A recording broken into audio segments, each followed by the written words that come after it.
Happy Tuesday, Believe Nation. Time to do a live session, Q&A. Tuesday's my YouTube day, so I'm spending the whole day making content. We've got, I don't know, 12 or some crazy number of channels. And looking forward to coming in and helping you guys out. So Chris Guillebeau in the house. Welcome aboard, man. Where's Geetha? I saw Geetha quickly in the chat. Hope I pronounced that okay. Papapa Papapa. Geetha. Geetha, I saw you in the chat, but I don't see you in the request. Come on in and ask. Hey, the hands clapping. Chris Kuehl in the house. Youngest guy, I think, to see every country in the world. Has tons of amazing content. There he is, Geetha. If you don't know Chris, go check out his new book. Different than his other books. I'm liking it. I'm reading through it myself. Anyway, we're gonna bring in help some entrepreneurs, help you guys in the process. And there he is. Hey, Evan. Now, is it Geetha? Did I pronounce it okay? It's Geetha. I know it's a little weird. Geetha. All right. So yeah. kind of like Evan. There you go. Yeah. Okay. Good. Awesome, man. Where are you from? Atlanta, Georgia. Oh, okay. Cool. Yeah, man. Cool. I haven't been to Atlanta in a long time. My wife's one of her best friends lives just kind of on the outside, so we're going to make our way back sometime soon. That's awesome, man. It's great. I'm a fan of yours. It's been like probably 4 or 5 years watching your content. So cool, man. Crazy being live. This is it. It's happening. You're here. Yeah. So what do you got? How can I help? Okay, so I'm in Movement Makers, and I love the book. Of course, we should probably show it here for everybody watching. Oh, he's got it. He's got it. Amazing book. Worth reading multiple times. I'm still on my first round, but question is it okay to go straight into questions? Yeah. Let's dive right in. Yeah. I love it. Okay. So I'm curious about people getting into the knowledge business. I know there's different memberships, and Dean's got the KBB course with Tony, and your book's amazing. Yeah. Are there any issues with giving credit to the source? Like, I know a lot of your content is based on repurposing content from other channels. Mm-hmm. And you've introduced me to a lot of people that I would have never heard of. Mm-hmm. But at the same time, do people have issues with us leveraging their information? Depends how you're using it. If you're gonna be selling something and it's somebody else's packaging, that's probably gonna be a problem, right? If you get Dean's KBB and then sell it as your own, yeah. I mean, he's not gonna be happy with that, probably. And Dean's a great guy, but if you're just marketing and selling other people's content, that's gonna be a problem. So it's, what's your take, what's your added value that you're gonna bring to it? If you're doing public content, some people care. Some people are very protectionist and they don't like it. And some people see it as marketing. So even yesterday on Instagram, I posted a quote from Dean, and it was a picture that we took when we were in Puerto Rico together. And I posted one of his quotes, and like Dean loves it, right? Most of the guys that I profile and feature, they love the exposure, because I'm giving them new eyeballs that maybe you never heard of Dean before you saw the video that I did.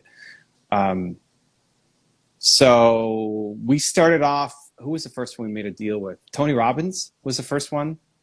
And then from there, so we did a mashup of him, and then he shared it on his YouTube. I think it's still there. If you go to his YouTube page, you can see the video there. And then from there, we just, within the thought leadership space, people probably know me. Like if you're in the entrepreneur, thought leader space, you probably know me or know my content. So we've built this, brand new reputation. If it's something else, makeup or beauty or whatever, it's like, right, who's Evan Carmichael?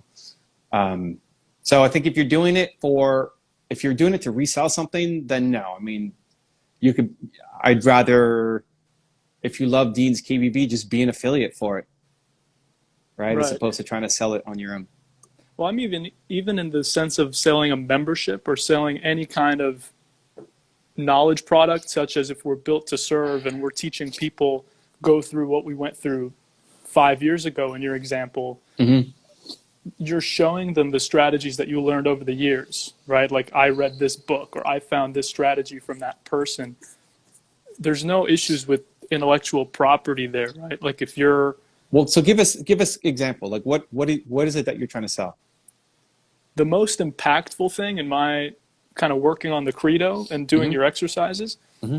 was about 4 years ago. I was graduating high school, living on my own as a musician, and there was just too many ideas, too many books to read. It was a sense of overwhelm, which in your list of emotions was like failure, I guess. It was failure to engage with all this stuff. And the David Allen work, which you did a top 10 of the GTD guy, David Allen, Yep. that was super powerful because he gives you the workflow of how to capture everything and process everything. And I mean, that was probably the lowest pain I've had, just being completely frozen and not knowing where to go, Mm-hmm. to then having a strategy of, okay, I'm a little more in control of my life. If I were to sell, whether it's a course or a membership or something helping other kids or other young people going through that, do I need to form a relationship with someone like David, or can you just credit the person and teach what parts of their methodology helped you? Yeah. So what do you want to sell? You want to sell a book? You want to sell a membership program, a download? What do you want to sell? I think membership program is a really good place to go. So then it's you. What they're buying is access to you. You're going to guide them through it, and it's your take on things. So you can say that getting things done was super helpful and instrumental. You probably don't use it exactly 100% like David laid it out, and you've added your own tweaks and twists and turns to it. And so you can credit in the sense that here's my story, here's what I learned. David Allen saved my life, got me out of a big hole, and now I've become a lot more productive. And your membership program is about helping other young entrepreneurs or musicians or whoever you're targeting become more productive. And every 2 weeks or every month or every week or how often you're going to do it, you get access to me, and I'm going to help you become more productive. Right? I wouldn't use if you use an official like getting things done in the title or getting things done by David Allen mastermind or something, that's going to be a problem because there's you know branding issues. But if you're just leveraging some of the ideas that he's gone through, but then you're adding your take on it, and what they're paying for isn't just like a copy paste of his book or something. They're paying for access to you. That's okay.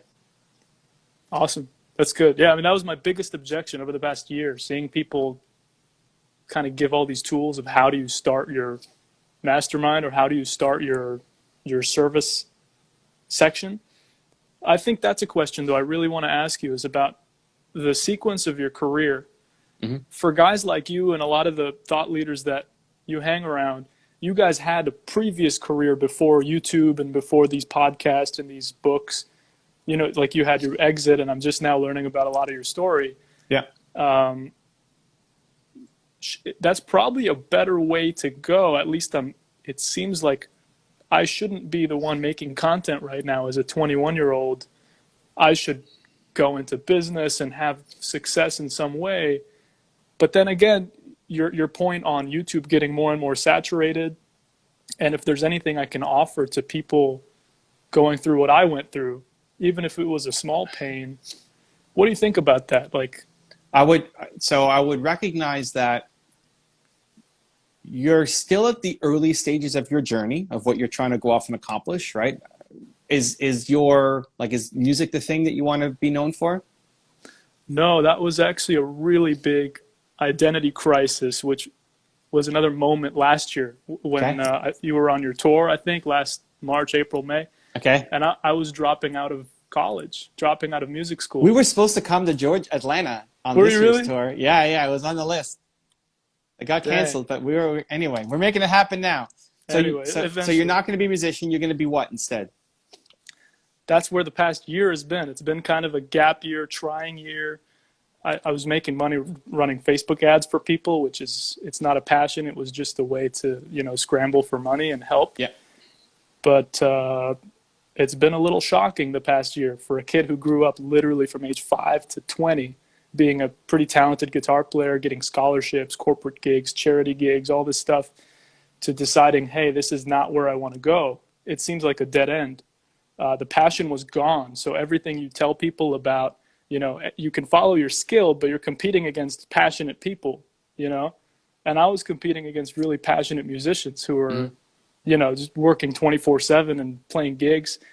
Plus you put an introvert on top of that. And I did not want to go out and play and talk to people. So I dropped everything, sold all the guitars. And wow, okay. the past year has been, besides my little service business, running Facebook ads, just reading and learning, to a point where I actually like what you did with the 30-day YouTube strategy now with your new content. Oh, dude, it's going to be insane. Yeah. I'm excited for that. I'm so excited. It's so much work. It's crazy, but I'm pumped. Really? Yeah, dude. It's like the challenge to my team and myself is if I only were to make 30 videos and then I'm going to close down my channel, these are the 30 videos to watch to change your life. It's like the Brian Tracy exercise of like, if you only had X years to live, what would you want to do? So if you only had these 30 days. 30 videos, 30 days, wow. Change your life. So, I mean, we're not going to stop the channel after 30 days, but that's the challenge. So it's a lot of work. We might launch, I don't know when we're going to launch quite yet. Either May 1st, which is a tight deadline, or May 20th, which is my birthday. So we'll see. We'll keep you posted. But here's what I would do. Like, as you're going on your journey, you're still at the early stages, and you don't know a ton to be a big expert yet. Right. But you do know more than you did before. You know more than you did when you were 16, right? You know more than that guy who was at his lowest low, who didn't have any productivity, who was chasing a career that he didn't love, and realized, like, you've already gone through a lot of things that other people are struggling with right now. So I think making content is a great strategy. I think the content I would make is a mix of your journey, and this is it's an ongoing thing. Your content is always a mix of your journey and what you're learning and what you have learned and want to teach people. The only difference for you is it might only be 10% what you've learned and can help people, and 90% your journey. Interesting. And as you get more experience and try new things, like if you spent the next year just dedicated to learning and sharing your experiences, you're going to come out a different human a year. Even look at the past year, how much you've probably grown and learned and compared to people who are your age. So with every year that passes, you bump up that percentage. Maybe now it's 20% I'm the expert and 80% learning, and then 30% I'm the expert and 70% I'm learning, right? It just heavily skews now towards the journey and the learner. So you're saying, hey, I've already, if somebody came to you and said, hey, how should I schedule my day? How do I plan my time? You could probably give them some good advice. If somebody said, hey, how do I plan a Facebook ad campaign? You could probably give them some good advice because you learned some stuff. A bunch of other questions you may not have the answer to yet because you haven't done it, but you sharing what you've learned from the books that you're reading. You sharing your take on a video that you've watched and what you're learning from Warren Buffett or whoever, right?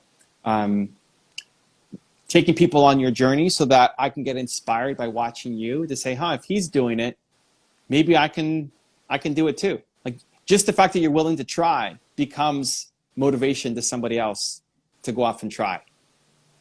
The danger is when people are trying to be an expert at something they're not an expert at. And there's a lot of, what's the term? It's like fake. You fake, but if imposter syndrome is the term. And you should feel like imposter syndrome because you are fake, because you don't know what you're talking about, right? So don't pretend to be somebody you're not. Say, I know how to do these things, and I'm going to slowly increase the scope of what I know how to do and talk about. So just like on my Instagram lives and stuff, most of the time I have an answer because I've been through it.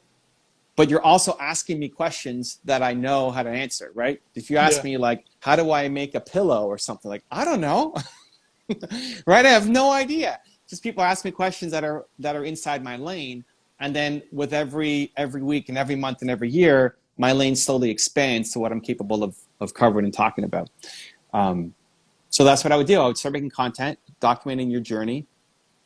And as you learn and grow more, you're going to be able to help more people.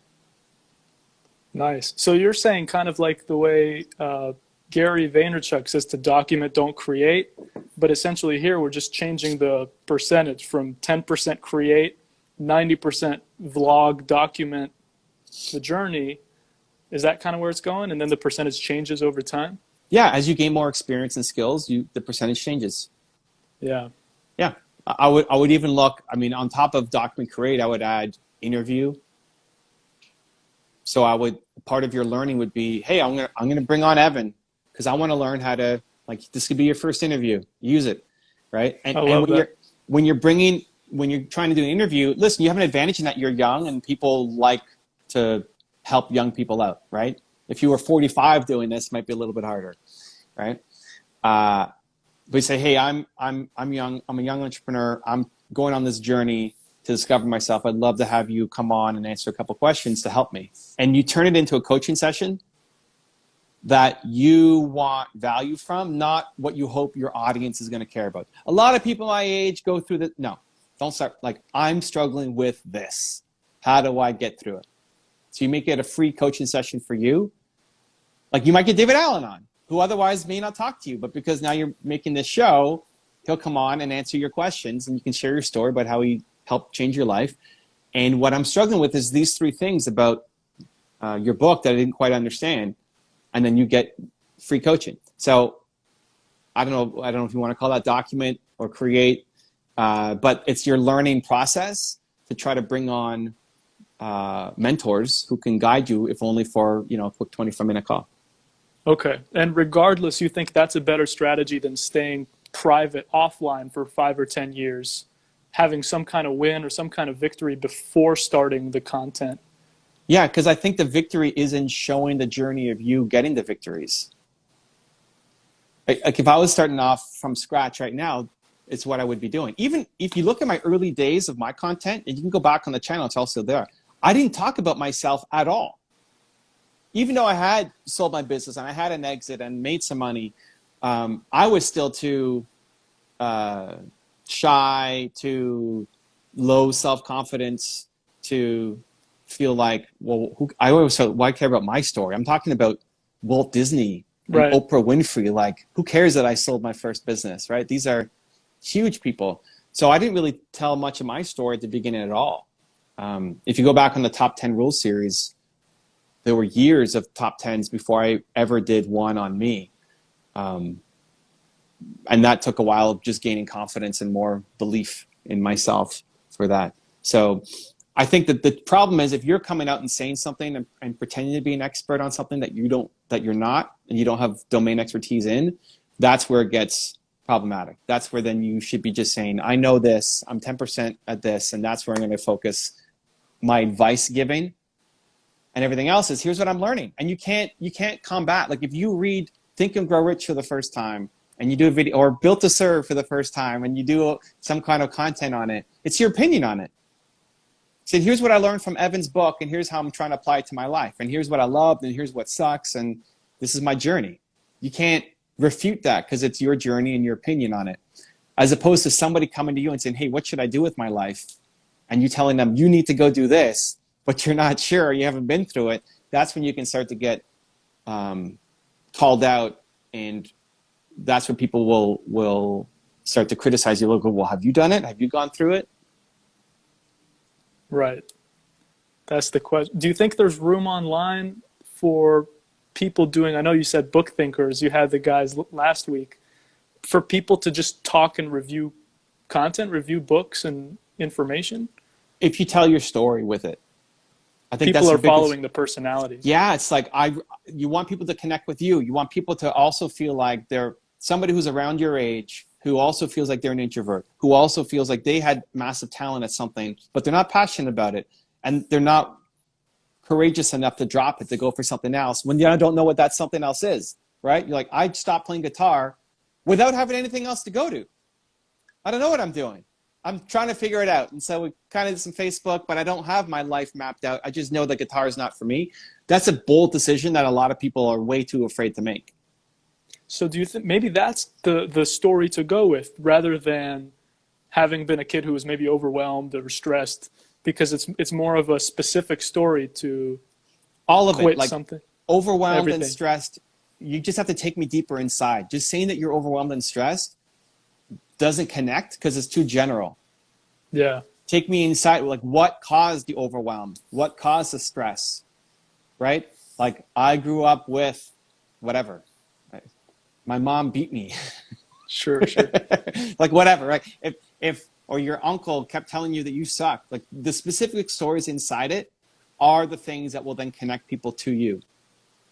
So, like family abuse. I don't have any history of family abuse. My parents were awesome. I have a picture of them in my wall in my office. So I can't share and connect on that. I can have empathy and I can listen, but I can't really tell you what to do from my own experience. Now, if you've learned and you've read and you said, hey, you know what? Tony Robbins went through that and here's how he solved it. You're sharing his experience as opposed to saying what you would do because you haven't been through it, right? On my tour last year, I broke my neck, right? Yeah. In 2 spots and concussion and all that. And I continued on my tour.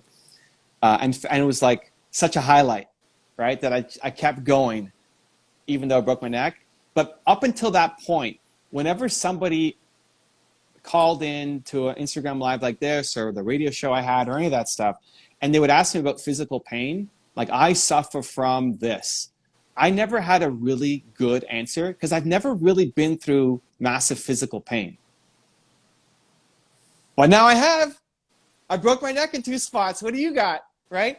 And so like now I have a story that can relate to them. And so when people are upset or feel like they can't do something because of some condition, now I'm in a better position to actually help because I've been through it myself, right? So now I can expand my percent from 15 to 20 to whatever.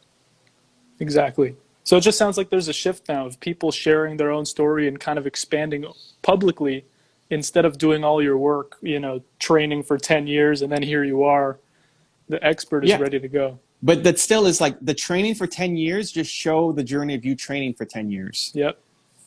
Tell me how you're doing it, as opposed to just being like, if you look at somebody who's working out, if you train every day for 10 years, you're going to become a lot more lean and muscular and right. So you can, when you're at the 10-year mark and you've won the bodybuilding competition or whatever, I want to learn from you as the expert, right? To say, wow, look at what are you eating and what exercises are you going through when you go to the gym? But what's missing is that whole 10 years of you documenting that journey of you going on the ups and the downs, like where you're crushing it and when you're struggling. Maybe you cheat on your diet. Maybe you whatever it is, that the ups and downs, that becomes motivation for people to watch, to say, if he can do it, I can do it too, as opposed to just burying your head in the sand for 10 years and then popping up to say, oh, hey, I'm here. Right. Nice. And I mean, this is kind of a random side question, but people are talking about TikTok a lot recently. Mm-hmm. Have you seen security threats, privacy risk, like any reason not to go there? I'm very not concerned about privacy or security, so I'm probably the wrong guy to talk to. Yesterday on my Instagram Live, I had a guy who's a security expert, so he's all in on cybersecurity. So you can email him and ask if you want. He left his email on the chat. But for me, I care almost zero. So if you're on TikTok, is the Chinese government tracking me in my maybe? I don't know. I'm not spending my time thinking about that. Sure. It could be the wrong on there, thing. By the way? What's that? I don't know. Are you on TikTok, by the way? Or yeah, I'm on TikTok. You're YouTube first. You are. Nice. YouTube first, Instagram second, and then everything else. Probably Twitter third, LinkedIn, Facebook, TikTok. I'm not super aggressive on TikTok yet. Cool. Well, time? How are we on time? Yeah. You got any last question?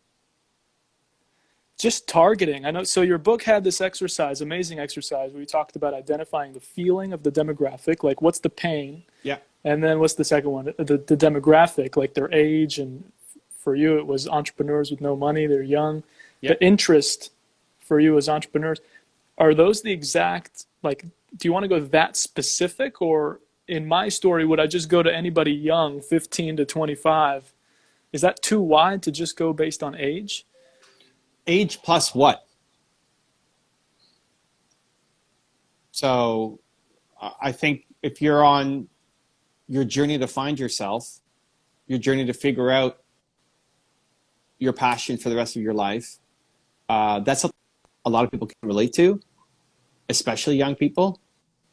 But you might have somebody who's 65 years old who's retiring and now have no idea what they want to do. They might like your message. It's just not, you're not going to connect to them as much.